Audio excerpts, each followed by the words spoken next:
படத்தோட ஸ்டார்ட்டிங்கில பார்த்தீங்கன்னா, ஹீரோவான நம்ம முருகன தான் காமிக்கிறாங்க. இவரோட வேலையே என்னன்னு பார்த்தீங்கன்னா, இந்த பேய் கதைகள்லாம் இருக்குல்ல, அதெல்லாம் புக்க எழுதுறது தான் இவரோட வேலையே. இப்ப தன்னோட கன்டென்ட்டுக்காக ஒருத்தர பார்க்க போறாரு. அவரு பேர் தான் சங்கர். அங்க பார்த்தீங்கன்னா, டூலெட் போர்டு போட்டிருக்கு. "என்னடா இது இப்படியா இருக்கே!" அப்படின்னு சங்கருக்கு ஃபோன் பண்ணி கேட்கும்போது, சங்கர் "அங்க இல்ல ப்ரோ, பக்கத்துல வாங்க" அப்படிங்கன்னு முருகன்கிட்ட சொல்றாரு. முருகனா சங்கர போய் பார்க்குறாரு. சங்கரா வீட்டுக்குள்ள கூட்டிட்டு போறாரு. அப்ப பார்த்தீங்கன்னா, இந்த பழைய பொருள்லாம் சேர்த்து வச்சிருப்பாங்கல்ல, அந்த மாரி நெறைய பொருள் அங்க இருக்கு. அதான் பழங்காலத்து பொருள்லாம் ஒருத்தர் சேர்த்தி வைக்க ஹாபியா வச்சிருப்பாங்கல்ல, அந்த மாரி ஒரு இடத்துல போயிருக்காரு. முருகன் அதெல்லாம் பார்த்துட்டு, "நான் ஃபோட்டோ எடுத்துக்கலாமா?" அப்படிங்கிற மாரி சங்கர்ட்ட கேட்குறாரு. சங்கரா அதுக்கு இருந்துட்டு, "சரிங்க, இதில என்ன இருக்கு? ஃபோட்டோ எடுத்துக்கங்க" அப்படிங்கிற மாரி சொல்லிக்கிட்டு இருக்காரு. முருகன் எல்லாத்தையும் பார்த்ததுக்கப்புறம் பார்த்தீங்கன்னா, "எல்லாமே பொக்கிஷம் பிரதர்" அப்படிங்கிற மாரி சங்கர்ட்ட சொல்றாரு. அதுக்கு சங்கரா இருந்துட்டு, இல்ல. இதெல்லாம் குப்பை. இத போய் பொக்கிஷம்னு சொல்றீங்களே! அப்படிங்கிற மாரி சொல்லிக்கிட்டு இருக்காரு. முருகன் ஒண்ணே ஒண்ணு தான் சொன்னாரு. "One man dress another man treasure" அப்படின்னு சொன்னாரு. அதாவது ஒருத்தரோட குப்பை தான் இன்னொருத்தரோட பொக்கிஷம் அப்படிங்கிற மாரி சொல்லியிருக்காரு. அப்படியே அங்க இருக்க பழங்காலத்து பொருளெல்லாம் நம்ம முருகன் பார்த்தீங்கன்னா, ஃபோட்டோ எடுத்து வச்சுக்கிறாரு. அதுக்கப்புறம் வந்த வேலைய பார்க்கறக்காக 2 பேரும் கிளம்புறாங்க. ஏதோ இந்த சங்கர் தான் ஒரு பெரிய பிரச்சனையில மாட்டியிருப்பாரு போல. இந்த மாரி பேய் விஷயங்கள்லாம். இதிலிருந்து அவரோட கதைய கேட்கறக்காக தான் இந்த முருகன் இங்க வந்திருக்காரு. இப்படி தான் வந்த வேலைய பார்க்கறக்காக முருகன் ஸ்டார்ட் பண்ணிட்டாரு. என்னன்னு பார்த்தீங்கன்னா, நம்ம சங்கர்கிட்ட நேரடியா உட்கார வச்சு கேள்விலாம் கேட்குறாரு. "இதோ பாருங்க, இது உங்க வாழ்க்கையில நிஜமா நடந்ததா? இல்ல நீங்க கேள்விப்பட்டதா?" அப்படின்னு எதையோ பத்தி ஒண்ணு கேட்குறாரு. "இல்ல, இது என்னோட வாழ்க்கையில நடந்த ஒரு மிகப்பெரிய கொடூரமான விஷயம் ஒண்ணு" அப்படின்னு தனக்கு நடந்தத சங்கர் சொல்ல ஆரம்பிக்கிறாரு. இத முருகன் ரெக்கார்ட் பண்ண ஆரம்பிச்சுட்டாரு. இதுக்கப்புறம் சங்கர் என்ன சொல்றாருன்னு பார்த்தீங்கன்னா, இந்த ஸ்பிரிட் ஆஃப் த காயின்னு ஒரு கேம் இருக்கும் தெரியுமா? அதாவது ஒரு காயின வச்சு ஒரு பேய கூப்பிடுறது. அந்த மாரி ஒரு கேம இவங்க ஃப்ரெண்டும் விளையாண்டாங்க அப்படிங்கிறத தான் சொல்ல வராரு. அதாவது இவரோட வேற ஃப்ரெண்ட்லாம் இத விளையாண்டுருக்காங்க போல. இவர்கிட்டயும் ஒரு ஹைப் மாரி ஏத்தி விட்டுருக்காங்க சங்கர்கிட்ட. இதனால சங்கர் என்ன பண்றாருன்னா, உடனே வீட்டுக்கு போயிட்டு தன்னோட ஃப்ரெண்டையும் அன்பு அப்படின்னு ஒருத்தர் சொன்னார்ல, அவரையும் கூட்டிட்டு விளையாட ஆரம்பிக்கிறாரு. இங்க அன்பண்ணனா, அதாவது ஒரு போர்டு எடுத்துடுறாரு. அந்த போர்டில் ஏபிசிடி 1 2 3 அப்படின்னு எக்கச்சக்கமான எழுத்துக்கள் எழுதுறாங்க. இந்த பக்கம் சங்கரும் குருவும் என்ன பண்ணிட்டு இருக்காங்கன்னு பார்த்தீங்கன்னா, ஒரு பழைய காயினை தேடிக்கிட்டு இருக்காங்க. இருக்கிறதையே பழைய காயின் எதுவோ அதை தேடிக்கிட்டு இருக்காங்க இவங்க 2 பேரும். ஏன்னா பழைய காயினாக இருந்தால் தான் அதோட எஃபெக்ட் நல்லா இருக்கும் அப்படிங்கிறதுனால இவங்க 2 பேரும் பழைய காயினை தேடிக்கிட்டு இருக்காங்க. இவங்க தேடுற நேரத்தில் அன்பண்ணா அதை கரெக்டாக எழுதி முடிச்சிடுறாரு. இந்த காயின்லாம் அன்பண்ணன் சேர்த்து வச்சது தான். எப்படியோ குருவும் சங்கரும் சேர்ந்து ஒரு பழைய காயின் எடுத்துடுறாங்க. அந்த காயினில் பார்த்தீங்கன்னா இயர்லாம் போட்டிருக்கு 1867 அந்த மாதிரி இருக்குது. இப்போது அந்த காயினை வச்சு தான் இவங்க விளையாட போகிறாங்க. அதுக்கு முன்னாடியே சங்கர் ரூல்ஸ்லாம் சொல்லிடுறாரு. நம்ம விளையாட போகிறது ஒரு கொடூரமான கேம். இதில் பேயை கூப்பிட்டதுக்கப்புறம் நம்ம திடீர்னு கையெடுக்கக்கூடாது. எப்படி பேயை கூப்பிட்றோமோ கரெக்டாக வழி அனுப்பிச்சு வைக்கணும் அப்படின்னு சொல்கிறாரு.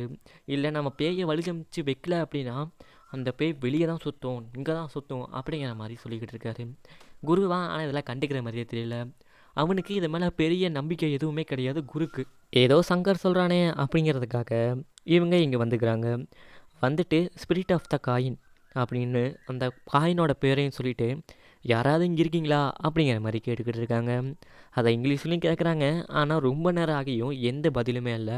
அந்த காயின் நகர கூட இல்லை. இதில் குரு கோவப்பட்டு கையெடுத்துட்றான்.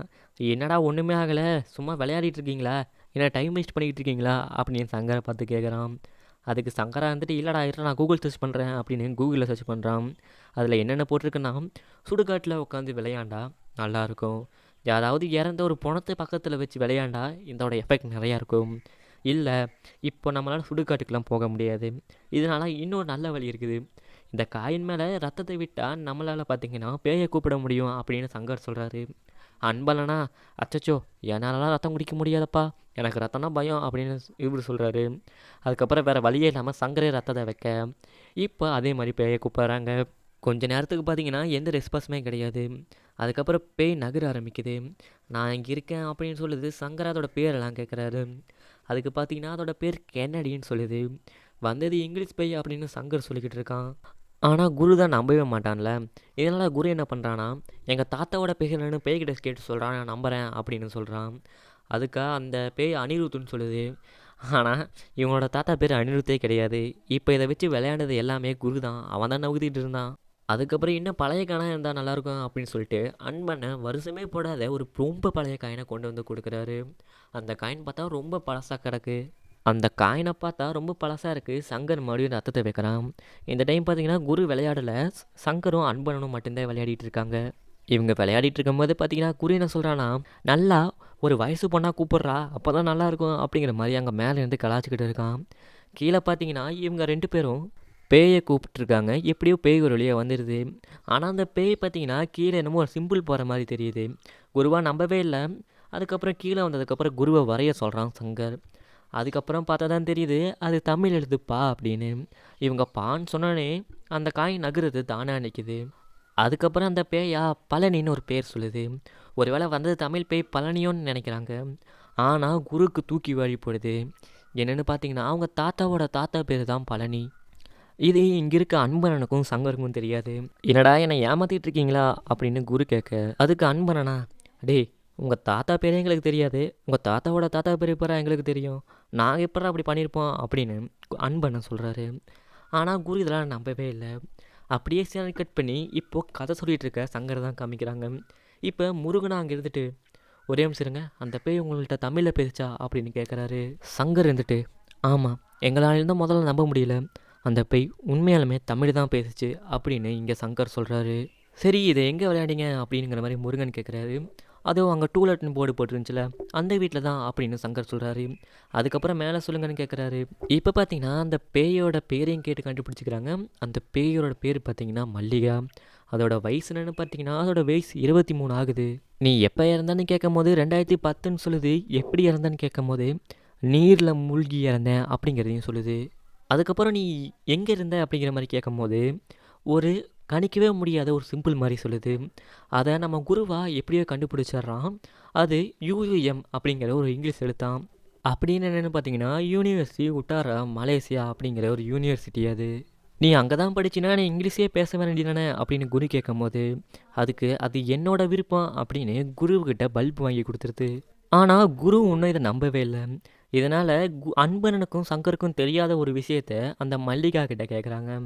அதுக்கு அந்த மல்லிகாவாக இருந்துட்டு குருவை பார்த்து, "நீயும் ஒரு பொண்ணும் இந்த வீட்டில் என்ன பண்ணீங்க அப்படிங்கிறத சொல்லட்டான்னு?" கேட்குது. அதுக்கு குருவா அதை அப்படியே தட்டி விட்டுறான். அதுக்கப்புறம் இவங்க தான் அந்த பேயெல்லாம் கரெக்டாக கொண்டு போய் சேர்க்காமையே கையெழுத்துட்டாங்கல்ல, இதனால் கொஞ்சம் பிரச்சனை இருக்குது. அப்படியே நைட் ஆகுது. அப்போ பார்த்தீங்கன்னா அன்பண்ணன் கேட்குறாரு, "ஏன்டா நம்ம தான் அந்த பேயை ஹோம்னு கரெக்டாக சேர்க்கவே இல்லையே, அந்த பேய் இங்கே தான் சுற்றிட்டு இருக்குமாடான்னு?" கேட்குறாரு. அதுக்கு சங்கரா வந்துட்டு, "ஆமாண்ணே உன்னை கொன்றும்" அப்படின்னு விளையாட்டுத்தனமாக சொல்கிறான். அப்படியே சங்கர் நைட் எழுந்திரிச்சு பார்க்குறான். கீழே என்னமோ அழுகிற சத்தம் மாதிரி கேட்குது. அப்படியே கீழே சங்கர் இறங்கி அதை போய் பார்க்குறான். அங்கே போய் பார்த்தா ஒரு பொண்ணு இருக்குது. அந்த பொண்ணுக்கு கிட்டத்தட்ட 23 வயசு தான் இருக்கும். இப்படி கனவுலேயே அந்த பேய் கூட சங்கர் உல்லாசமாக இருந்துட்டு காலையில் எந்திக்கிறான். ஏன்னா அது கனவு. அப்படியே சீனா கட் பண்ணி ஒரு மார்க்கெட் தான் காமிக்கிறாங்க. அந்த மார்க்கெட்டில் பார்த்தீங்கன்னா அன்பண்ணா உட்காந்துட்ருக்காரு. அன்பண்ணா அப்போ ஒருத்தங்கிட்ட இருந்து ஒரு காயின் வாங்குறாரு. வாங்குறது மட்டும் இல்லாமல், "இந்தாப்பா இந்த புக்கில் உன்னோட அட்ரஸ் எழுதிடு" அப்படின்னு சொல்கிறாரு. எதுக்குன்னா, அது திருட்டு பொருளாக இருந்தால் அன்பண்ணை மாட்டிப்பார்ல, அதனால் தெளிவாக அவங்ககிட்ட அட்ரஸும் ஃபோன் நம்பரும் வாங்கிக்கிறாரு. அப்படியே இந்த பக்கம் பார்த்தீங்கன்னா, இந்த குரு தான் என்ன பண்ணிக்கிட்டு இருக்கான்னா, அந்த மல்லிகாவை அப்படியே சர்ச் பண்ணிக்கிட்டு இருக்கான். என்ன ஏதுன்னு தெரியல, அவன் அந்த பேயை நம்பிட்டான் போல. அதனால் அந்த பேயோட ஃபோட்டோ எங்கேயாச்சும் கிடைக்குமா அப்படின்னு கூகுளில் சர்ச் பண்ணி பார்க்குறான். எப்படியோ கடைசியில் யூஏஎம் வெப்சைட்டில் இருக்கும் போல் அதை கண்டுபிடிச்சிட்றான். இப்படியே அன்பானிட்டையும் சங்கர்கிட்டையும் தான் கண்டுபிடிச்ச ஃபோட்டோவையும் கொடுக்குறான். "ஏன்டா இதெல்லாம் நீ நம்பவே இல்லைல்ல?" அப்படின்னு சங்கர் கேட்க, "இல்லைடா, இதை இப்போ நான் நம்புகிறேன்" அப்படிங்கிற மாதிரி குரு சொல்கிறான். இப்போது இந்த மல்லிகா கூட இருந்த மற்ற ஃப்ரெண்ட்ஸ்லாம் பார்த்தீங்கன்னா 2014 கிராஜுவேட் ஆகியிருக்காங்க. ஆனால் மல்லிகா மட்டும் கிராஜுவேட் ஆகலை. அது என்னடா அப்படின்னு யோசிச்சுட்டு இருக்கும்போது தான் சங்கர் சொல்கிறான், "அதான் அந்த பேய் 2010லேயே இறந்து போயிட்டேன்னு சொல்லிச்சுல, அதனால் எப்படி வந்து கிராஜுவேட் ஆகிருக்க முடியும்?" அப்படிங்கிற மாதிரி சங்கர் சொல்கிறான். "டேய் ஆமாண்டா, நீ சொன்னது தான் கரெக்டு. சரி வா அந்த பேய்கிட்ட பேசிடலான்னு" அன்பனை சொல்ல, "இல்லைண்ணா எனக்கு ஒரு முக்கியமான வேலை இருக்குன்னு" அவன் கிளம்புறான். அன்பனா அந்த ஃபோட்டோவே பார்த்துக்கிட்டு இருக்காரு. அவனுக்கு என்ன வேலைன்னா, இவன் லாரி டிக்கெட்லாம் வாங்குவான், அதுக்காக போயிருக்கான். அடுத்ததான் நைட்டு வரும்போது இந்த தமிழ் சார்ட்லாம் இருக்கும்ல, அதை கொண்டு வந்திருக்கான். ஏன்னா அந்த பேய் தமிழில் தானே பேசுது, இந்த சார்ட் இருந்தால் கொஞ்சம் ஹெல்ப்ஃபுல்லாக இருக்கும் அப்படிங்கிறதுக்காக அந்த சார்ட் கொண்டு வந்திருக்கான். மறுபடியும் ரத்தத்தை விட்டு மல்லிகாவை கூப்பிட்டுறாங்க. சங்கரா என்ன கேட்குறான்னா, "நேற்று நைட்டு கனவுல வந்தது நீ தானே?" அப்படிங்கிற மாதிரி மல்லிகாவை கேட்க, மல்லிகாவும் ஆமாங்குது. அதுக்கப்புறம் "நீ எப்படி இறந்த?" அப்படின்னு கேட்கும்போது, "துரோகம்" அப்படின்னு சொல்லுது. "யார் உனக்கும் துரோகம் பண்ணா?" அப்படின்னு கேட்டால், "நம்பியவன் தந்த பரிசுன்னு வேற சொல்லிக்கிட்டு இருக்கு." அதுக்கப்புறம் நீ எப்படி இறந்தன்னு கேட்டா கண்ணுக்கு தெரியாத நதின்னு சொல்லுது. குருவா கண்ணுக்கு தெரியாத நதியா என்ன விளையாடிட்டு இருக்கியா அப்படின்னு குரு சத்தம் போட நீயே விழுந்தா சாக போற பாரு அப்படின்னு சொல்லுது. சரி உனக்கு இப்போ என்ன வேணும்னு கேட்கும் போது பழி வாங்கணும்னு சொல்லுது. அதுக்கு சங்கரா யாருன்னு பேரை மட்டும் சொல்ல நான் போட்டு மிதின்னு மிதிச்சிட்றேன்னு சொல்லுது. அதுக்கு இல்லை காலம் வரும் அப்படின்னு இந்த மல்லிகா போய் சொல்லுது. இப்போ தான் சங்கருக்கு ஒரு ஐடியா வருது. என்னென்னு பார்த்தீங்கன்னா அவன் தான் லாட்ரி டிக்கெட்லாம் வாங்குவான்ல, அதனால் இந்த பேயை ஒரு 4 நம்பர் சொல்லி இந்த லாட்ரி டிக்கெட்டில் நிறையா பணம் அடிக்கலான்னு யோசிச்சிருக்கான். அந்த பேயுமா சொல்ல முடியுமான்னு கேட்குறான் பேய்கிட்ட. அந்த பேய் என்னால் சொல்ல முடியும், அதுக்கு பதிலாக நீ 2 கால் பிராணி தரணும்னு சொல்லுது. 2 கால் பிராணியா? ஓ இந்த கோழி வாத்து அந்த மாதிரி தானே, குடிச்சிட்டா போச்சு அப்படின்னு அன்பண்ண சொல்கிறாரு. ஆனால் குருவுக்கு மட்டும் எதுவுமே சரியாக படலை. அதெல்லாம் கேட்காதீங்கடா அப்படின்னு சொல்லிக்கிட்டு இருக்கான். ஆனால் இவங்க அதெல்லாம் நம்புற மாதிரியே தெரியல. அதாவது குரு சொல்கிறத கேட்கவே மாட்டேன்றாங்க. அந்த மல்லிகாவா நீ வாக்கு கொடுன்னு சொல்லுது. கரெக்டாக நம்ம சங்கர் வாக்கு தானே, குடிச்சிட்டா போச்சு அப்படிங்கிற மாதிரி கொடுக்க போக அதுக்குள்ளே நம்ம குரு இருக்கான்ல, அதெல்லாம் வேணாண்டா அது என்னமோ பண்ணுதுடா அப்படிங்கிற சொல்லிக்கிட்டு இருக்கான். என்னடா இப்படி குதிக்கிற அப்படின்னு சங்கர் கேட்கும் போது அந்த காயின் தானாக நவுந்து மொத்தமாக ஒரு வார்த்தை சொல்லுது. என்னன்னா தொப்பனும் சொக்கனும் இருக்கிறதுனால நீ ஆடுறியா அப்படின்னு அது சொல்கிற. இதை கேட்டோன்னே குரு எந்திரிச்சு போயிடுறான். அவன் போனதுனால இந்த பேயை கரெக்டாக அது வீட்டுக்குள்ளே அடித்து வச்சுட்டு இவங்களும் எந்திரிச்சு போயிடுறாங்க. குரு இங்கே என்னமோ தீவிரமாக யோசிச்சுக்கிட்டு இருக்கான். அப்படியே அடுத்த நாளில் தான் காமிக்கிறாங்க. அடுத்த நாளில் பார்த்தீங்கன்னா சங்கர் இங்கே வெளியே கிளம்புற மாதிரி இருக்குது. எதுக்காகனா நேற்று குரு நைட்டு வீட்டுக்கு வெளியே போனவன் இன்னும் வீட்டுக்கே வரலையாம். ஃபோன் பண்ணாலும் எடுக்கலையாம். சங்கராக இருந்துட்டு நான் போய் கூட்டிகிட்டு வரேனே அப்படின்னு சொல்லிட்டு போகிறான். ஆனால் அன்றைக்கி நைட்டு அதான் அந்த சங்கருக்கு கூட கனவுல வந்தால மல்லிகை, அதே மாதிரி குருவுக்கு வந்திருக்கு. ஆனால் அது அந்த மாதிரி வரல, குருவை பிடிச்சி கழுத்து நசுக்கியிருக்கு. இதனால் அவன் பயந்துருக்கான். சரி கனவு தான் அப்படின்னு நினச்சி அவன் இருக்கும்போது அவன் கையில் முடி இருந்திருக்குது. அந்த மல்லிகை அவன் முடியை எடுத்து சங்கர் கையில் வைக்கும்போது அவனா ஆடி போயிடுறான். இது மட்டும் இல்லாமல் அந்த பேய் பார்த்திங்கன்னா தொப்பனும் சொக்கனும் கூட இருக்கிற தைரியத்திலேயே ஆடுறியா அப்படின்னு குருவை கேட்டதில்ல. அந்த குரு காலங்காலமாக அதாவது முப்பாட்டங்காலமாக அந்த சாமியை தான் கும்பிட்டு வந்துட்டுருக்கலாம். அந்த வார்த்தைங்கிறது ரொம்ப பழைய வார்த்தையாம். தொப்பன் அப்படிங்கிறது விநாயகராம், சொக்க அப்படிங்கிறது விநாயகரோட அப்பாவான சிவனாம். இது இப்போது 23 வயசு இருக்கிற மல்லிகாவுக்கு இந்த வார்த்தையெல்லாம் தெரியறதுக்கு வாய்ப்பே இல்லை. இது என்னமோ மல்லிகா இல்லை, இது வேறு ஏதோ பேய்டா அப்படிங்கிற மாதிரி குரு சங்கர்கிட்ட சொல்கிறான். இவங்க நல்லா இங்கே ஆல்கஹாலை குடிச்சிட்டு வீட்டுக்கு போகிறாங்க. வீட்டுக்கு போன உடனே சங்கர் அன்பண்ணங்கிட்ட அண்ணே அந்த காயனையும் அந்த போடியை எடுனே, இன்றைக்கி அது என்னென்னு பேசிடுவோம். என் கனவுல மட்டும் அழகாக அவன் கனவுல போய் அவனை பயன்படுத்திருக்குது, எவ்வளோ தைரியம் அதுக்கு எடுத்துகிட்டு வானே, நம்ம இன்றைக்கி பேசியே தீர்றோம் அப்படின்னு சங்கர் சொல்லிக்கிட்டு போக, ஆனால் அன்பண்ணனை யாருமே தூக்கல. அவரே தவழ்ந்து மேலே வந்துடுறாரு. வந்துட்டு ரத்தத்தையும் வச்சுட்டு சங்கரும் அன்பண்ணனும் கையை வைக்கிறாங்க. வச்சதுக்கப்புறம் அந்த பேயை கூப்பிட்டுறாங்க. கூப்பிட்ட உடனே நீ எதுக்கு என் கனவுல வந்த மாதிரி அவன் கனவுல போய் பயப்படுத்தினேன் அப்படின்னு சங்கர் கேட்கும்போது அதை நான் நேரில் சொல்லட்டா அப்படின்னு சொல்லுது. இதை கேட்ட உடனே பார்த்தீங்கன்னா குருக்கு சரியான கோவம் வந்துடுது. என்ன பூச்சாண்டி கட்டுறியா, எங்களை பயப்படுத்துறியா அப்படின்னு குரு கண்டபடி கத்துறான். அதுக்கப்புறம் சங்கர் அதுக்கிட்ட உனக்கு என்னதான் வேணும் மறுபடியும் கேட்கும்போது எனக்கு 2 கால் பிராணி வேணும் அப்படின்னு அது திரும்ப அந்த 2 கால் பிராணியவே கேட்டுக்கிட்டு இருக்கு. இதை பார்த்தோன்னே குருக்கு சரியான காண்டாக அவன் என்னன்னு பண்ணுறான்னு பார்த்தீங்கன்னா அந்த போர்டு மேலேயே கால் வச்சுருவானாம். கால் வச்சுட்டு என்ன பண்ணுவானா, இனிமேல் இது விளையாடவே கூடாது எடுத்து வைங்கடா அப்படின்னு சொல்லிட்டு என்ன பண்ணுறான்னு பார்த்தீங்கன்னா அந்த காணியும் அந்த போர்டையும் எடுத்துகிட்டு ஜன்னல்கிட்ட இது விளையாடவே கூடாதுன்னு சொல்லி தூக்கி எறிஞ்சிடுவானாம். அப்படி அவன் தூக்கி வீசின உடனே பார்த்தீங்கன்னா இவங்க வீட்டில் கரண்ட் கட் ஆயிடுது. அப்படியே சங்கர் வெளியே வீசின அந்த காயினை ஜூமிங்கில் காமிக்கிறாங்க. அப்படியே நைட் எல்லோரும் தூங்க போயிடுறாங்க. இப்படியே அந்த நாள் முடிய அடுத்த நாள் காலையில் சங்கர் தான் காமிக்கிறாங்க. அவன் பாத்ரூம் போகலாமே அப்படின்னு எந்திரிச்சு போகும்போது பார்த்தீங்கன்னா அங்கே ஒரு கொடூரமான விஷயம் நடக்குது. என்னென்னு பார்த்தா குரு அங்கே இறந்துருக்கிறான். இதை அந்த பேய் தான் பண்ணியிருக்கு அப்படின்னு சங்கரை அடித்து சொல்ல அப்படியே ப்ரெசண்ட்டில் தான் காமிக்கிறாங்க. அதாவது இப்போ அந்த முருகன் இருக்கார்ல, அவர் என்ன கேட்குறாருனா அவர் தான் வலிக்கு விழுந்திருக்கலாமே அப்படிங்கிற மாதிரி கேட்குறாரு. அதுக்கு சங்கர் சொல்கிறான், ஆமாம் அப்படி தான் போஸ்ட்மார்ட்டம் ரிப்போர்ட்லேயும் வந்துச்சு, போதையில் வலிக்கு விழுந்து இறந்துட்டான் அப்படின்னு. ஆனால் நான் அன்பனன்ட்ட சொல்லாத ஒன்றை கூட உங்கள்கிட்ட சொல்கிறேன் அப்படின்னு சொல்கிறான்.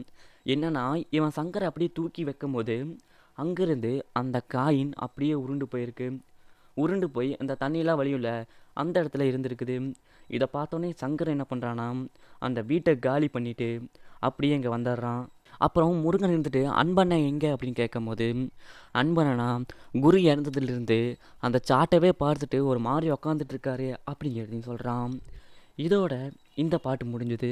அடுத்த பாட்டில் என்ன நடந்துச்சு அப்படிங்கிறதுனா, இந்த குருவை உண்மையாலுமே பேய் கொன்னுச்சா இல்லை அவனா வழுக்கி விழுந்தானா? இந்த பழைய படத்துலலாம் வரும்ல, அதாவது நிறையா பேய் படத்தில் இந்த பேயெல்லாம் அப்படியே துரத்தி விட்டுருவாங்கல்ல, அந்த மாதிரி இந்த படத்தில் பண்ண முடிஞ்சுதா அப்படிங்கிறத அடுத்த பாட்டில் பார்க்குறான். அது மட்டும் இல்லாமல் இந்த பாட்டை விட அடுத்த பாட் ரொம்ப சுவாரஸ்யமாக இருக்கும். ஏன்னா அது செகண்ட் ஹாஃபில். இந்த வீடியோவுக்கு நீங்கள் ஒரு 10 லைக்காவது கொடுத்தா தான் நான் கண்டிப்பாக அடுத்த பாட் போடுவேன். எப்படியோ நீங்கள் அந்த 10 லைக்கை போட்டு எனக்கு மோட்டிவேஷனை கொடுத்து அடுத்த பாட்டை பாட்டு சந்தோஷமா இருங்க. இதோட இந்த வீடியோ முடிஞ்சுது. இதே மாதிரி வேற ஒரு வீடியோவில் உங்களை சந்திக்கிறேன். அது வரைக்கும் டாட்டா, பை பாய்.